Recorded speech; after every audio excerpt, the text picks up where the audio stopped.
From an early age, this morning's guest was focused on what he wanted to be. Who is he? You'll meet him coming up next on All American People.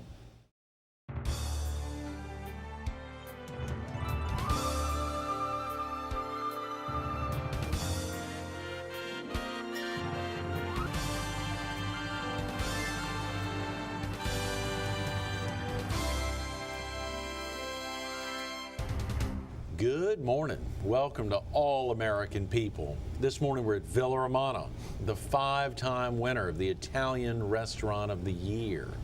We're focused on the 20th anniversary of the production of South Carolina's first indigenous made-for-TV movie, Storm Clouds. And we're visiting with its director and editor, Scott Lineberger. Good morning, Scott. Good morning, Red. Good to meet you. How exciting to get you in. It's great to be here. It's unusual to be on this side of the camera, but I'll do my best. And you've had many, many years, 25 plus years now on that side of the camera. That's right. I mean, on the other side of the camera, excuse me. That's right. The excitement for you of 20 years of celebrating the production of Storm Clouds, I think you said later it was distributed in 1992, but actually 1991, a lot of production going on. Well, it's exciting for two reasons. One, it brings back really excellent memories, and the other thing is it makes me realize how old I'm getting. So, you know, it's good and bad, I guess. Well, I think if I lean forward, you'll see a lot more gray up here than on you, and you've got a few years on me, so that's a good sign. You must be staying relatively calm and at ease. Something's working. Yes, yes. How exciting. And for you, Scott, what originally got you to South Carolina? I was born in the countryside outside of Orlando, Florida, obviously, and pretty much thought I was going to be there my entire life. Although, at 11, my mother passed away from cancer. And unfortunately, I don't have a lot of memories of her. And then, ironically, a year and a half later, I lost my father to a heart attack. And the really good thing about that time was that he retired immediately, and we had an excellent year and a half. You know, hunting, fishing, going to visit family. Right. So I could never, you know, thank him enough for taking that time. Right. I mean, I look at how busy we are today, and Right. I realized that was a sacrifice on his part, but I'll never forget those times. Right. But they actually had planned. I was a bonus baby. There's 13 years between me and my next oldest Is sibling. that right? Yeah. 13. So I was a surprise. Wow. I'm quite sure. But they had actually put into their wills a provision in case they passed away before I was, you know, of age, and never thinking that that would actually happen. Right. But when they did, my sister and I had always had a close relationship. She's 16 years older, and I moved up to live with them in Charleston. Her and her husband and my niece and nephew, who sort of became like my little sister and little brother. Right.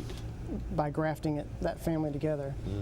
But I guess by making that move from really out in the sticks to a fairly good-sized city, Sure. being exposed to a lot more things, I was able to see more of a vision for what my future could be, I think. I had played around with 8mm cameras and actually shot some with my father and mother, which they totally hated, but you know, it was my practice. But I did that, and I knew I had a feel for it, a skill for it, and I was going to probably look at it as a hobby more Right. than a vocation. But actually went to Georgia Tech for a year, and thinking that again it was going to be my hobby. Right. And Georgia Tech whittled me down pretty quickly from being what I thought was pretty smart to I'll see you later. So in fact, I took the only film-related course Georgia Tech offered. Is that right? And I said, you know, this is what I need to be doing because I love doing this. I may not make as much money being, you know, like as an engineer or something. Right. But so I did that and ended up at USC in Carolina, you know, Columbia. Right. And just fell in love with it. And it gets they have a film and TV program there at the University of South Carolina that's probably one of the tops around. It is, and mine was the Department of Media Arts, Right. which really gave me a wide basis of exposure to still photography, audio production, even slideshow production back then, Wow. film and video production. So you really got a little bit of everything. I was very fortunate to be at the same time working with a company in town called Kingfisher Productions. Kingfisher there in Columbia. Mhm. Okay. Who they were doing better production than anybody in the state, literally at that time. 35 millimeter motion picture film. Their average spot, they would leave the house between $50,000 and $100,000 per commercial. Wow. So the experience that I got with them was invaluable. I mean, I was learning some things in school, but to be hands-on. Right. And I was able to work up to being production manager fairly soon, within a few months of being there. Wow. While you were still a student at University of South Carolina. Exactly. And it was a small unit of people on staff. Right. Now on shoots we'd have upwards of 30, 35 people as a crew. And as production manager I would have to organize and motivate a lot of times and keep on schedule that many people. Golly, But Scott. that was invaluable training for what was to come later. Right. So those times were, you know, how you look back and some things are just so important you don't realize them necessarily at the time. Right. Oh yeah. But I learned so much in those early days, and can't thank those folks enough for giving me the opportunity, because I was a young guy, and I was, you know, basically ordering around folks twice my age. Markedly right. Sure. But they, you know, they respected that as an extension of the company, and gave me a chance to do that. And As you look back on that, literally 25 years ago, what is it about you that you think they saw in you as a college student that gave them the feeling that they could move you up the ranks, potentially to set the stage as production manager there at Kingfisher? What was it about you? You've got a real eye, you can see things, you can handle people well. What do you think set the stage for them to really recognize your value? I think there's some people skills there, but when I showed up on their doorstep, I said, "You guys are going to hire me. I mean, I don't care if I sweep the floors. You guys are going to hire me." Wow. And I think it was that they were kind of taken aback by that, Right. but in a good way. It was my aggressive, I guess, working towards my goals, which Right. they needed, because when you're in production, even at that level, is even as much as $2,000 or $3,000 an hour. So when you've got a full day to get things done, you can't waste time. So Yeah, sure. you got to have somebody who's aggressive and intelligent to plan things out. So I guess they saw that in me. Not really sure what they saw in me, but I think the fact that I really just said, you know, you guys are going to hire me. I want to work here. I think that, first of all, opened their eyes, and then they gave me a chance. When viewers look at commercials, how do you see a commercial and tell what's the difference between a $15,000 commercial or a $100,000 commercial? Ironically, a lot of it has to do with who's in front of the camera. Okay. People look at local commercials typically, and Right. they say that's a local commercial because it's cheesy, the production values are low. Right. But a lot of times we would cast people out of New York Okay. or Atlanta, and so we would bring in major talent. Right. And they, you know, all just like you hear about, they had to be flown in first class, you know, per diems, this and that. So Wow. but to get these people in front of the camera, they brought it to life. Right, They brought it right. whatever material to life you had in front of them. You know, Yeah. you could have them read the phone book and they'd make it exciting. Right. So these were top-notch talent, and the crew, because we developed about 30, 35 folks that we used every time They're in the Columbia area. in the Columbia area. Right. Some as far as North Carolina, you know, but Okay. basically that same area. And we honed that to where, you know, people would interact with each other, not necessarily even have to talk about things because they're so much working well together. So it was that, I guess, the synergy of doing things right, Right. doing things as excellent as you could, Sure. and the talent in front of the camera that just would convince people. If it's a commercial, Right. you got to be convinced. Yeah. If yeah. you don't think that guy is really what he is, you've already turned the channel. Sure. But if you really believe what they're saying, then you're probably going to listen. at Support least. that product. Yeah. Exactly. Yeah. So- That is fascinating. You found a real love there at the University of South Carolina in the Media Arts program and said, this is, I mean, you're talking about ages of late teens, early 20s.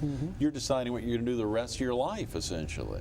Yeah, and actually, when I first moved up with my sister, I went, you know, new school and Right. it In was Charleston. harder things to get used to there. But one of the things I went to was a job fair. I met a fellow there named Don Moody, and he was a local, I guess, I'm not sure exactly what he did at the TV station, but he worked for Channel 4 in Charleston.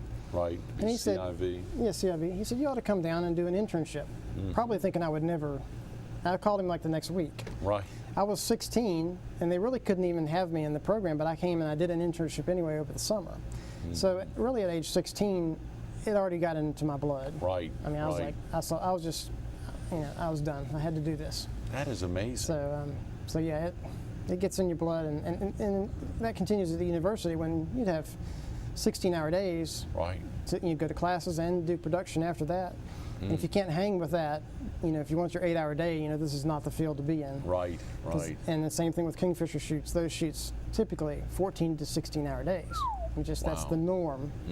And if you're doing an all-night shoot, sometimes you might work 24 hours. So. Son of a gun. Well, of course, our focus is storm clouds and the 20th anniversary of the production of that, but I want to make sure we have a chance to talk about some of the years after you finished at USC in '87, cum laude. I think tremendous success there. Stayed there in the Midlands and the Columbia area.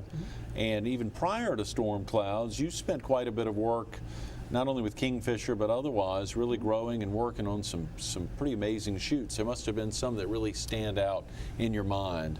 Yeah, probably the one that I was most fascinated with, both before and during and after, was a Chrysler commercial I worked on. You'd say, well, that's a car commercial, no big deal. It took a week to shoot this one commercial. Wow. And it was shot. 30-second commercial. 30-second commercial. And it was shot in what you call magic hour, which is that hour or so, right after the dawn and right before dusk. Right. It's when the light is so beautiful. And these were guys all out of Hollywood. They hired a few of us locals, and it was shot on the Yorktown, actually.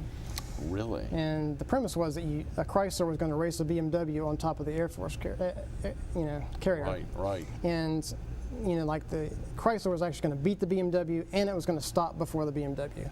So that was, a little cheesy, but wow. But it was beautifully shot. We had stunt people who would come out every morning and try and get as close to the edge by screeching, as they could. We had divers in the water the whole time. Right. 2 of each car in case one went in the water. Right. It was a $600,000 commercial at the time. Wow. So maybe $1.2 million now. Oh, easily. Yeah. And the best part of it though was it was a huge production. The best part of it was working with Bill Butler, who was directing that, but he was a DP. And he DP'd, he did director of photography. Okay, yeah. He did Jaws, Grease, several of the Rocky films. No. But very unassuming. And I was doing what was called video assist. Right. So shot with Panavision cameras, but they would take a video tap out of the viewfinder so that the director could actually see what was being filmed. Wow. So this was very new technology back then. Now it's sure. passe, everybody does it. But back then, so I had a huge monitor that he would watch every take from, and I could also play back takes because I was recording it. But just to be able to work with him and see how he thought was just an invaluable experience. Plus all the crew, film people are a very strange breed. They very unique usually, just very diverse backgrounds, but they all sort of have this love, and the shot is it. And it comes across, much like the Kingfisher crew, that crew of 30 from that area and into the Tar State. I mean, they really find a common bond there and just make it happen. It comes down to the shot is the only thing that's important. Right. If you've got to hang out of a car while it's driving, if you got to do this or that, you prepare for 20 hours for a 10-second shot. That doesn't matter because the shot matters. Wow. So it's a strange way of looking at things, but it produces the incredible quality and what we see in Hollywood. Right. So it was awesome to be able to work with those folks, and you just learn something on every shoot if you pay attention. That must have been. And some other fascinating folks. Anyone else in particular that you work with that stands out in your mind? I know we want to get into storm clouds, but if there were any other folks, there was, any numbers of famous folks you may have worked with or other fascinating shoots. Well, during that whole time period, there were a lot of these directors of photography that became directors. Okay. Because things were slowing down in Hollywood. Right. So Owen Roisman is another one. He shot The French Connection. Oh, wow. Tootsie, just several films. Right. But probably the thing that was the most enjoyable for me was when I was at Georgia Tech. I was in the media club, so see, I Right. was still trying to get to media. And being an engineering school, we brought in James Doohan, who was Scotty on the original, the only Star Trek Right. series, the original. The only. And he's, of course, the best engineer in the universe. So we brought him in to host, and he showed the blooper reel and all this thing. But since I was in the media club, we were able to go out to eat with him. Wow. So it was about 10 of us, and we sat around. He told us all these stories, and this was long before it was known that he and Captain Kirk, or William Shatner, Right. did not get along at all. Oh, wow. So, but he kind of hinted at that. He says, had some trouble with some of the main actors, and really liked Leonard Nimoy and DeForest Kelley. So you kind of okay. You opened that door. But if you think about it, in the original series, they didn't have many scenes really in the same room together. Right. And that kind of worked out that way. That is on wild, purpose. Scott. But that was great. He was.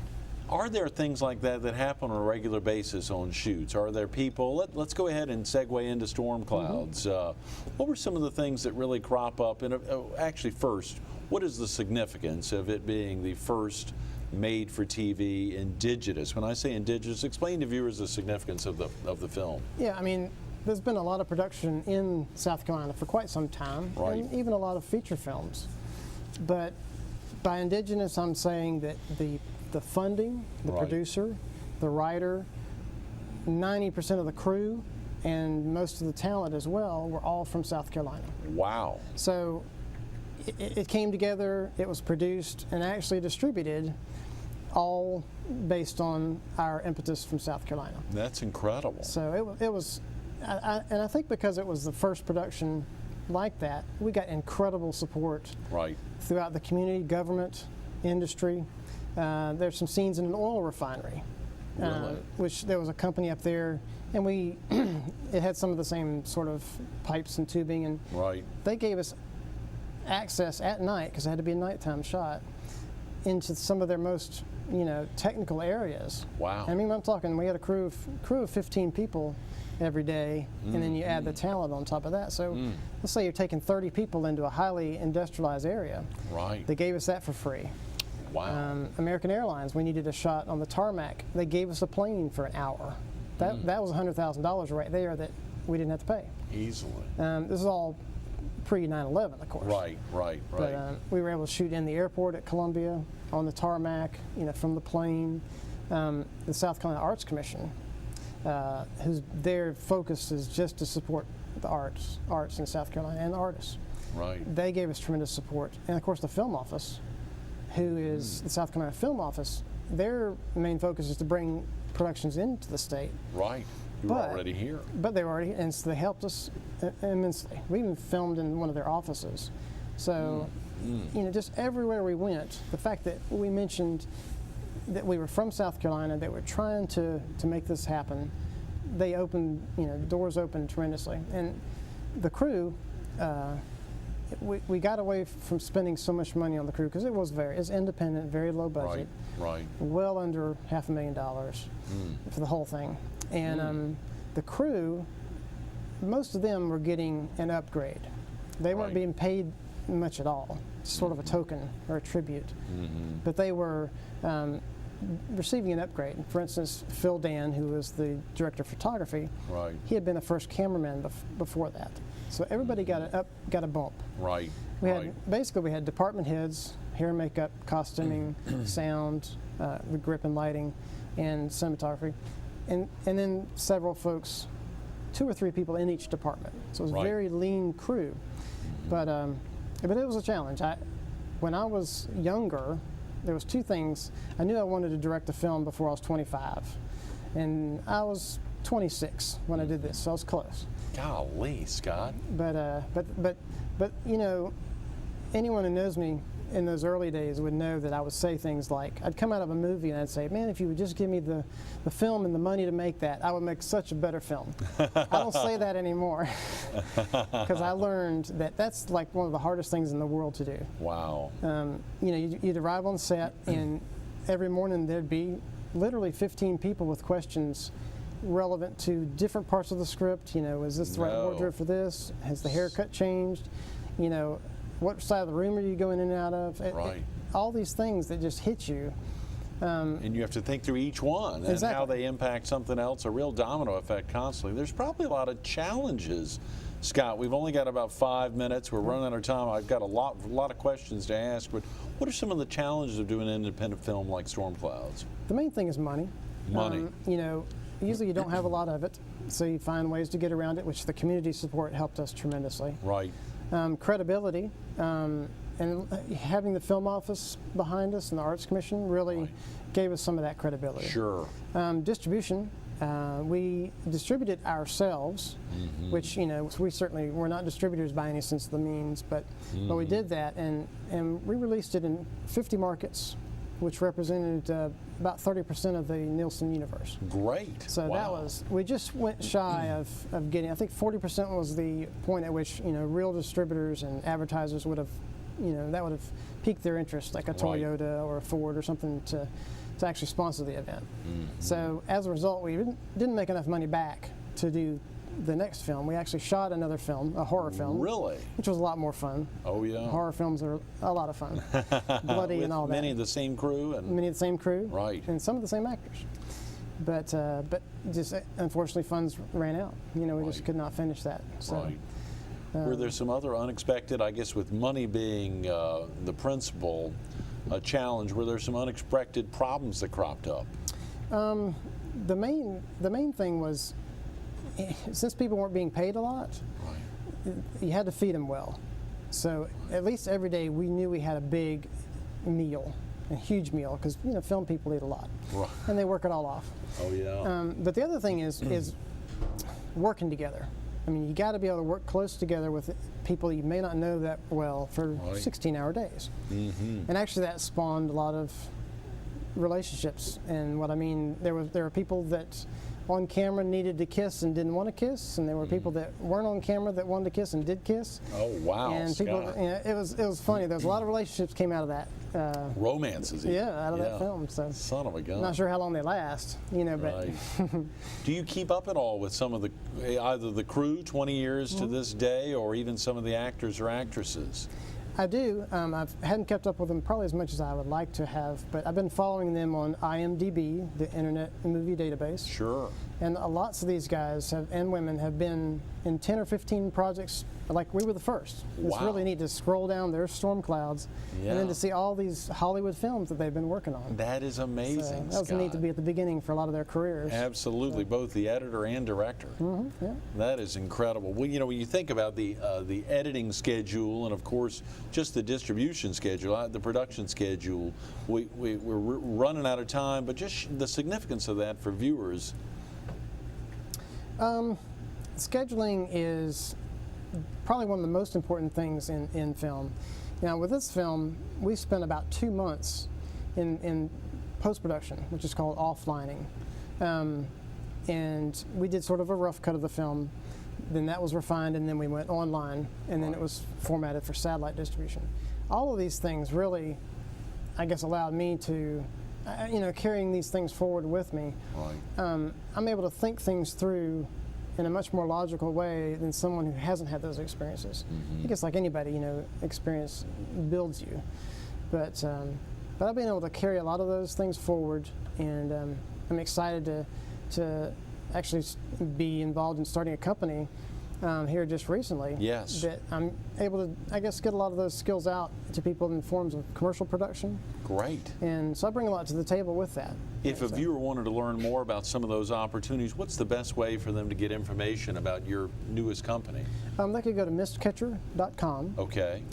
MIST, and or 843-796-0054. 843-796-0054, mistcatcher.com. Well, there's a lot of other questions I wanted to ask. Obviously, how 9/11 impacted you in the industry, but we've run out of time. Thanks so much for being with us this morning, Scott. Enjoyed it. How exciting. Stay tuned for a little more with Scott Lineberger coming up next. 29 long days of filming with a crew of more than 15. We're celebrating the 20th anniversary of the production, but think about it, all to get the shot, the right shot. You heard Scott talk about those, all the efforts coming in for just a 10 seconds, oftentimes on a 30-second commercial. In this instance, it's an entire movie. the shot after the shot after the shot. Think about all those efforts. You can get a little tease of the movie at mistcatcher.com. Mistcatcher.com. Go online, take a look at storm clouds, and celebrate with so many others throughout the Palmetto and the Tar Heel State and throughout the Southeast. Those 51 markets that got a piece of storm clouds. Scott, thanks so much for that.